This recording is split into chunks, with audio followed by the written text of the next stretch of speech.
Hello everyone. This is the 28th part of the story, Pērcy Jackson, the God of Magic. Chapter 136. After kicking little Timmy through a 5-story building, I decided to have a talk with his anti-vax parents. It was for the best. Look, what you two are doing is stupid, borderline retarded, and I'm not using the word retarded in the mentally challenged way, but in the retarded way. But oh great savior, we don't trust doctors and their vials of autisms.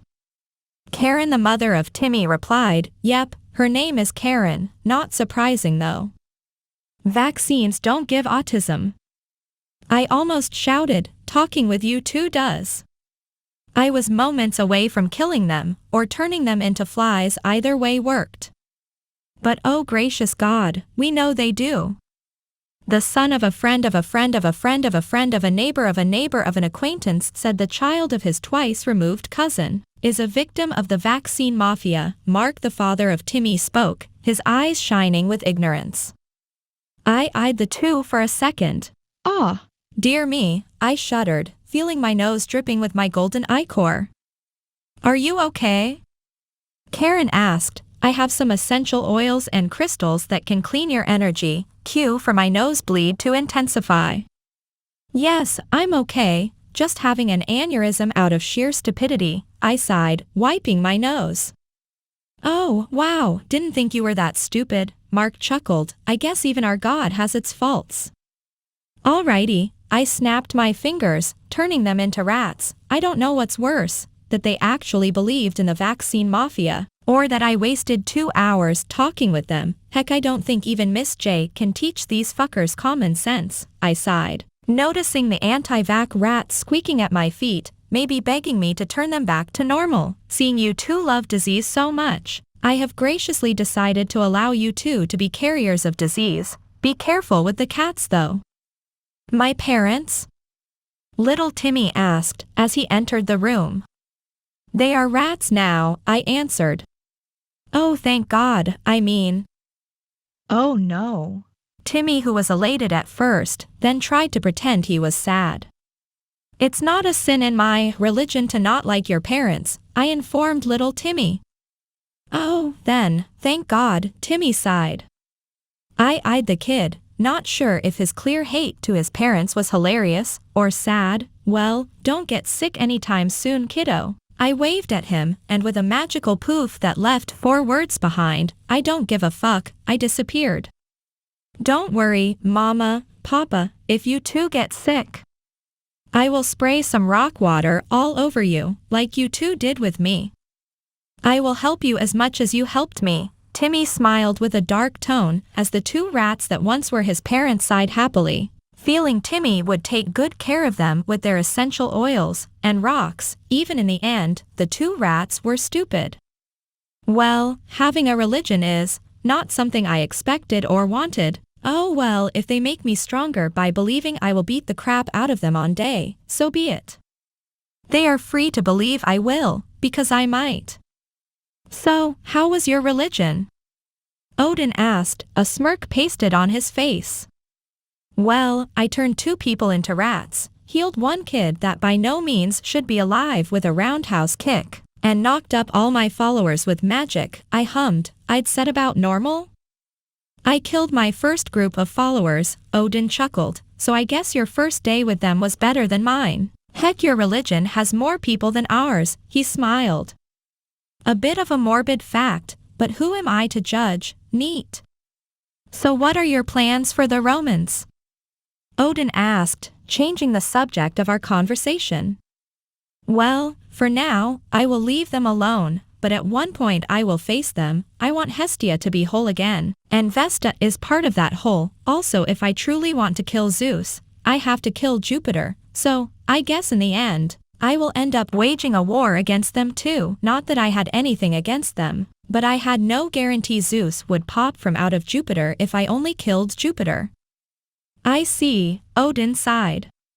"Well, not that I don't enjoy our conversations, but I have to go. I had some stuff to take care of before finishing for the day, like finding a way to add Hestia to my religion, without splitting her in 2 like it happened with Vesta." Bye. Odin chuckled. Hestia point of view. Adam had come back from his little adventure and, well, apparently he now had a religion, meaning he finally had humans worshipping him. So, you kicked poor little Timmy? I asked, in shock. Poor little kid. It was a healing kick, Adam nodded, literally, and by literally I mean I literally kicked the sick out of him. Oh, well, then I suppose it's all right, I giggled, a bit unorthodox, but he helped someone, and that's what mattered, not the process, and besides it's not like Adam to do anything in a predictable way. Then I turn his parents into rats, Adam chuckled, and left. Poor people. Adam. I was shocked. They were anti-vax people, Adam clarified. Oh. Yeah. F them, I nodded, anti-vax parents were the worst, poor little Timmy. But. Yeah. Today has been a very eventful day, Adam chuckled, so. Wanna watch a movie? He offered after a second of silence. With untamed emotion I jumped from my seat and tackled him into a hug. I will take this violent yet adorable tackle as a yes, he chuckled. You pick the movie, I'll cook the snacks, I giggled, running off to the kitchen. It's been a long time since I had time to just hang out with him. Chapter 137. After a long weekend of movies with Hestia, I decided to see how my camp was doing, finding out that Annabeth was missing. Needless to say, I decided it was upon myself to find her, not necessarily to bring her back, but to find out why she had left. With a smile I searched the earth for her with my magic, finding she was for some reason in the desert, but something was off. Her energy was different, almost as if someone was trying to mimic her mana signature. Odd, very odd. There was no doubt this was a trap, one that I would take nonetheless. Taking a deep breath, gathering my mental fortitude for whatever was to come, I teleported to where I had felt her. The desert was empty, except for the motionless body of Annabeth on the ground. For a moment I reeled back in horror, but forced myself to remember how the mana signature felt off, and with that thought in mind I scanned the body, a fake, a very good one, but a fake nonetheless. Now the question was, who was behind all this? As I pondered over this problematic situation, I felt something approaching my location dangerously fast. With my mana sense I was able to see it was a massive ball of flames and molten core that had both magical and physical attributes beyond anything I had seen. It was the perfect balance between the two. Using my powers, I created a dimensional hole to transport the attack to outer space. I could have teleported out of the way, but this way I was sending a message to my attacker that I had more than one trick up my sleeve. It's nice to finally have time to ourselves. Don't you think? A man with 4 arms and 5 golden eyes appeared, his entire demeanor shouting one thing, confidence. I have no idea who you are nor what you want from me, I sighed, and to be honest, I really don't care. At that I shot a pure mana blast at the man, because I simply had no intentions of fighting anyone right now. So with that in mind I decided to obliterate him. Besides, considering his power was below even the likes of Priapus, I doubted he was the one behind the Annabeth thing. This was destined to be easy, but instead of running like he should have, or begging for his life, the man simply smiled and proceeded to block my attack with the palm of one of his 4 hands, absorbing the power that came with it. That's rude. Do you have any idea how long I've waited for you to be away from them? The mysterious creature looked at me and chuckled, all while I was still processing how he did what he did. If I had to take a guess, his powers operated similarly to my weapon, but that was all I had in the lines of theories. All right, I'll take the bait. Who are you, and what have you done with Annabeth? I asked, realizing 2 things. 1, whoever this man was, he had the power to hide his true power better than anyone I have met so far, and 2, he was clearly more than he wanted others to believe. That confidence is not the confidence of a minor god. My name is Shiva, the strange god bowed. I, the Hindu god of creation and destruction, also known by many as the king of the Hindu pantheon. I eyed the god for a moment before speaking again. That didn't answer my question. What have you done with Annabeth? And what do you want from me? Oh, the girl. I dunno, I just created a copy of her to lure you here, like I was told to, and what I want from you, well, I want to kill you. Shiva smiled, 4 of his 5 eyes opening with excitement. I can't have one Monday where someone doesn't want to kill me. Who told you to lure me here? I asked, rubbing my temples. If you survive, I'll tell ya, Shiva smirked. Now, let's bring forth the beginning of all creation and destruction. Oh, we. Saying catchphrases now, okay, I can do it, here I go. Let's bring forth poorly thinked magic tricks for kids, and animal balloons that all look like a snake, I chuckled. Oh, I get it, birthday magician for kids, good one, Shiva laughed. As Shiva laughed with excitement, I couldn't help but wonder who had sent him for me, and most importantly, who had the pull to convince one of the Pantheon kings to hunt me down. Before we start this, why are you doing this? I mean, I don't recall doing anything to you or your Pantheon. Nothing really, kid, but after I heard Thor, Odin and son Wukong himself had trained you, I decided to accept the proposal I was given to off you off the board, nothing personal. I just want a good fight, Shiva replied. All right, time to retract my last statement, considering all this god wants is a good fight, and that he agreed to hunt me upon realizing who my teachers were. Literally anyone could have convinced him to do this. Like even little Timmy, his involvement literally needs no pull whatsoever. Fair enough, I sighed. So are you ready? Shiva asked, flames bursting around him as the earth around his broke on the wake of his immense power.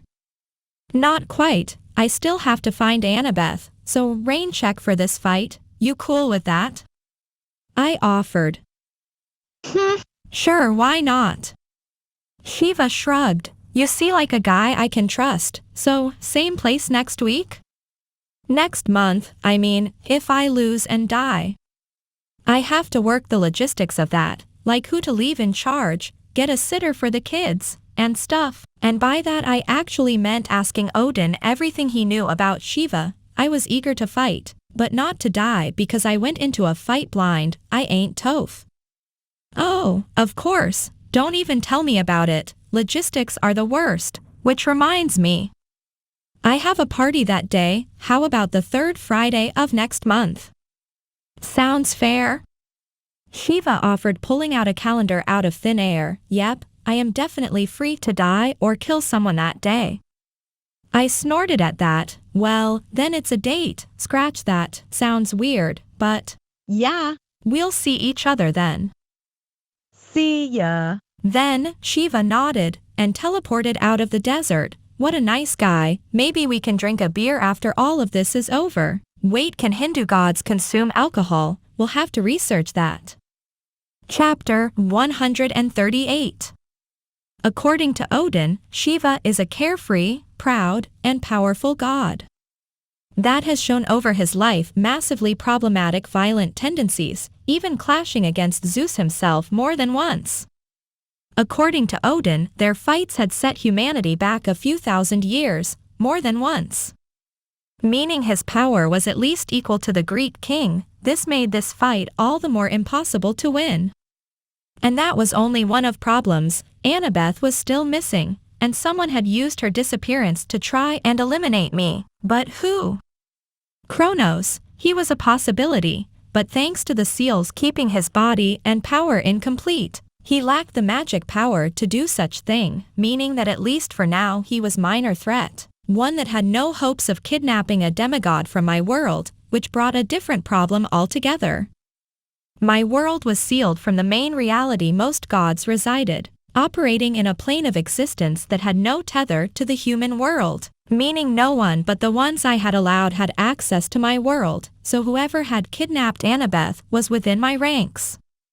In short, I had a traitor swimming amongst my people, but who?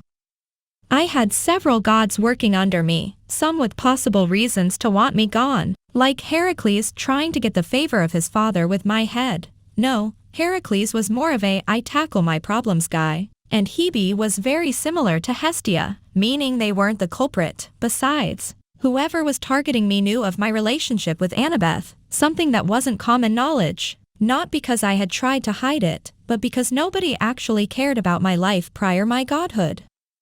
With those parameters, I had narrowed my search to a few.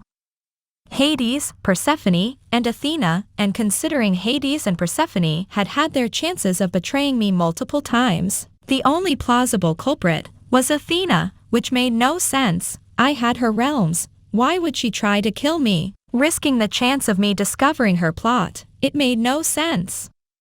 Then again, if she was actually the one behind my upcoming fight with the Hindu king, I had to admit her plan was remarkably smart. It basically meant she had bought my trust with sacrifice, like giving me access to her realms in order to stab me when I least expect it. But even then, it made no sense. She had to know I would connect the dots to her. She was no idiot. She had to know I would figure out what she was planning. This thought alone made me doubt. If the answer was so obvious, perhaps it wasn't the answer. Hestia, I called, and she appeared through the hearth of my room. Yes? Hestia inquired, worried, mostly because I would never summon her through the hearth unless it was absolutely necessary.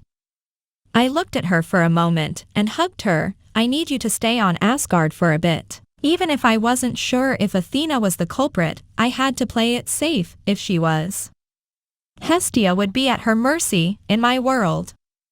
After me, Athena was the most powerful being, meaning she could easily force Hestia back to Olympus if she happened to be the traitor. Why? Hestia muttered, her tone full of worry. Well, I'm not sure, but I have a feeling. I have a traitor amongst the gods I have recruited, I answered her. My main suspect is Athena, but I can't be sure. Perhaps there wasn't even a traitor around at all, and this was my paranoia talking. But even if I was being a bit paranoid, I had to avoid taking unnecessary risks. In Asgard, if Athena or anyone tried to kidnap her, they would face the full night of Asgard, with the likes of Odin and Thor keeping her safe, something I can't do at all times. That, and, since the day Athena had suggested it was best for me to keep Hestia here, a red flag had been raised. She almost sounded demanding that day, and that was odd. Well, I trust your judgment, Hestia sighed. I really hope she isn't the one you are looking for. I was somewhat happy to have my niece with me. I promise I will be as lenient as I can if it happens to be her, I promised Hestia. It's not like I had to kill all my enemies, some could be imprisoned, at least the ones that were no threats to my current cause. I trust your judgment, Adam, Hestia smiled, her hand touching my cheek ever so lightly. I promised you a long time ago that as long as you wanted me by your side I would stand there, and like I said that day, I will not approve of some decisions, because they are not in my nature, but no matter what you do, I will always stand by your side. Thanks, I smiled, wondering how could such simple words make me feel so at ease. She was like a drug, an antidepressant one, that kept me from going mad. Hestia laughed. Maybe I can sell that. Now, I better start packing, Hestia giggled. Oh, maybe I can do a girls' day with Freya, Frigg and Honey, with spa and everything. Sure, sounds grand, I laughed. Heck, I might even join you girls, I winked. As much as I would love to have you there, Hestia chuckled, I want some girl time. She declared, her cheeks puffing up adorably, like a tiny cute squirrel. As you wish, I bowed dramatically. Shiva point of view. Adam was a fun guy, he even made plans to fight me. What a good guy. I can already imagine the fun I will have, clashing against the newest god around. He seemed powerful and very chill, so a 10 on my books.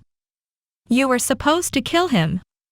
The one that had technically hired me to kill him said, appearing out of nowhere. You left him escape. I would watch my tone if I were you. I reminded my contractor that I could just as easily blow her head off if she kept pushing me beyond my limits. What guarantee do you have that he will actually come to fight you? What a bowl of ignorance, of course he would come. I could see it on his eyes, the same fire I have within me, the same desire to bring forth our might into combat, destroying and creating in our wake.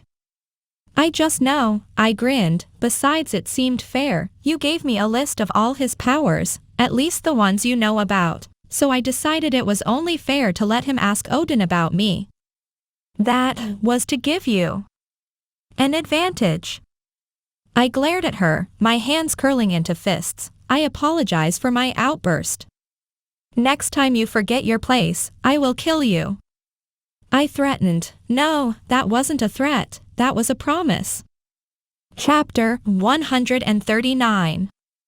After making sure Hestia was safe and sound in Asgard, with everything she needed, I went back to my world to put some extra spells around, spells that would help me catch the one behind Shiva coming after me, or at the very least, point me towards the right direction.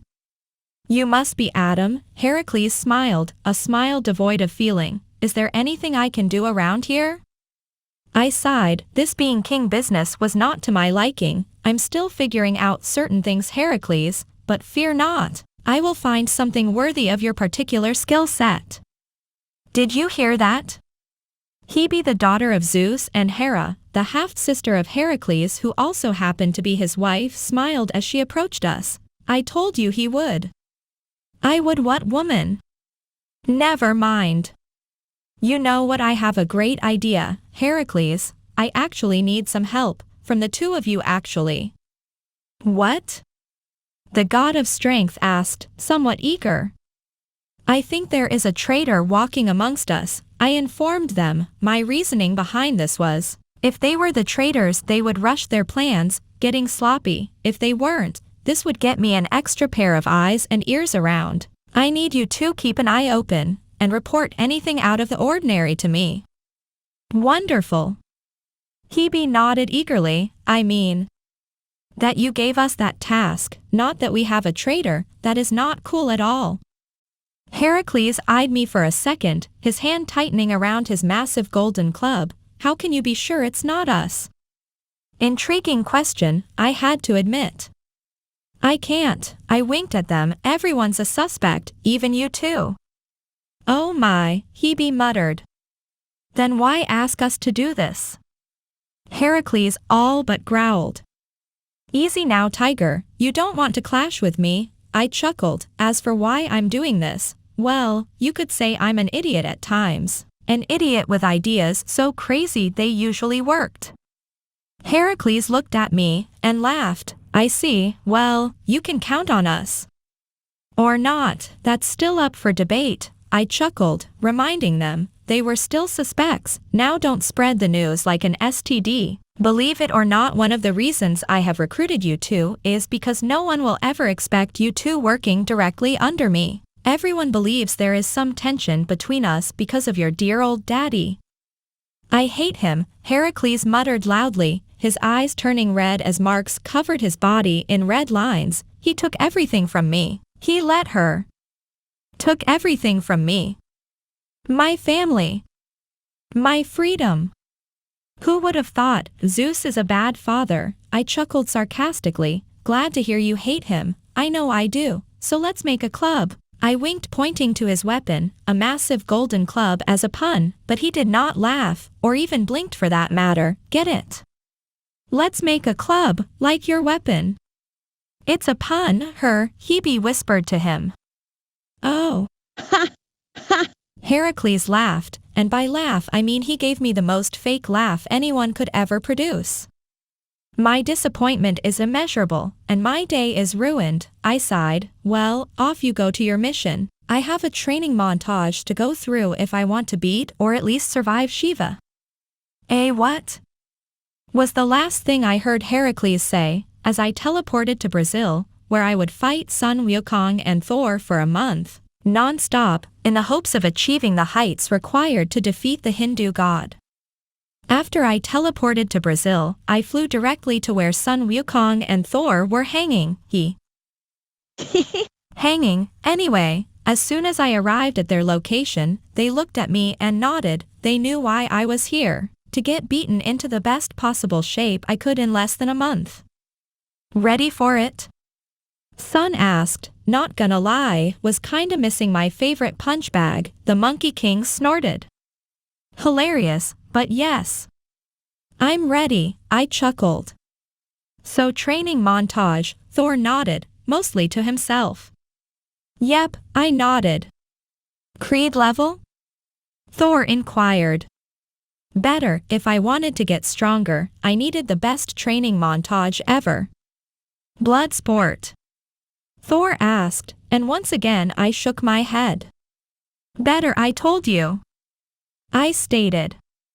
Rocky, got it, Thor nodded, and for a moment we looked serious. That moment, however, lasted a few seconds at much, as we both broke into a fit of laughter. All right, enough messing around, time to beat you up. Fair enough, I sighed, wishing training montages were a thing. Kronos' point of view. Luke had been killed or worse at the hands of Adam, messing my entire idea to use the kid as a vessel. One more reason to kill the kid. Unfortunately for me, that was completely out of my reach. With the power I had, at best I could face a minor god. What a deplorable fate for the one that was destined to rule it all. But as Mother once said, patience is the key to victory. And if I had learned something this last few thousand years is to be patient, Adam and Zeus would kill each other, and I would burn what's left of them. After all, time it's unavoidable. No matter what you do or where you go, time will eventually catch up with you. This was not to say I didn't have other backup plans. Amongst my plans there was kidnapping Hestia, so that I could control the kid. And last but no least, waking up my mother, Gaia, so that she could kill those brats opposing my rightful right to rule. Either way, all plans lead to the same avenue, my victory, no matter what. I would get what I deserved. I would rule the world once more, leading the Titans to a new era, where gods were no more. My lord, someone is here to see you. She wants to speak about Adam. I wonder, who could it be?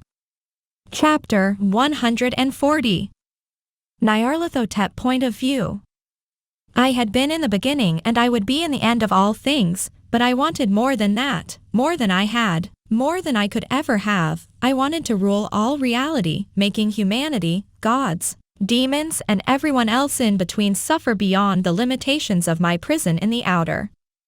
I wanted to be free of the shackles the long dream of Azathoth had created, and Adam was the key for that success. A better attempt at creating a door than Uganok, and it was no surprise I had not only handpicked Leto for her unique power to create children with exceptional capabilities, but I had also picked Adam, a sick kid from the magicless reality where all realities leaked.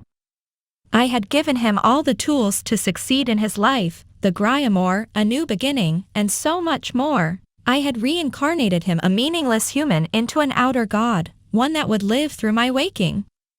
Everything was falling according to my plans, and soon Adam would be the first functional gate to all realities, the first functional gate able to withstand the passing of an outer god into the physical realm. I could almost taste it, the utter despair of all living beings witnessing the end of times, the futile attempts of the so-called gods trying to repel me. What a wonderful sight to behold it will be. For now though, I had to wait for Adam to complete a few extra steps into his descent to madness. I will never help you. I could still hear his voice echoing in my head. Poor foolish boy, everything you have done, it's because I have willed it. Freedom has never been within your grasp. Lilith Outer. Just a few moons ago I had found out father had sired a new kid with a Greek goddess. Bad taste from father, but it mattered not.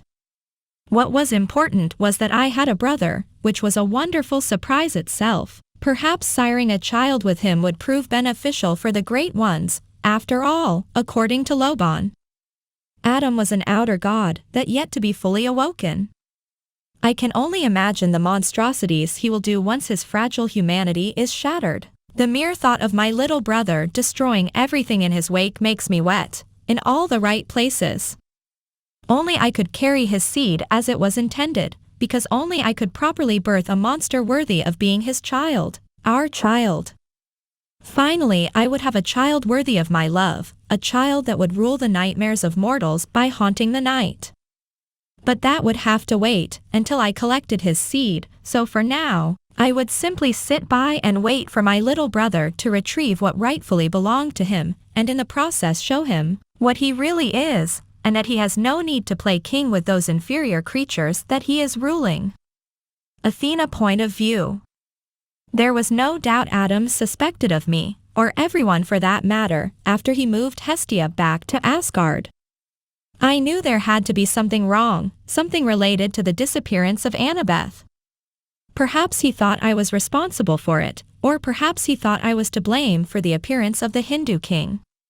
Either way, Adam was acting according to his instincts, keeping the one person that could become a liability, a weakness away from where he felt the traitor was.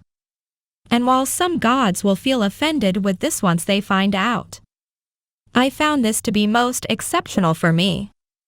If I found the traitor, I would win the favor of the future king of Olympus, and I was not one to shy from a challenge. Whoever this traitor was had not only targeted Adam but had targeted one of my children.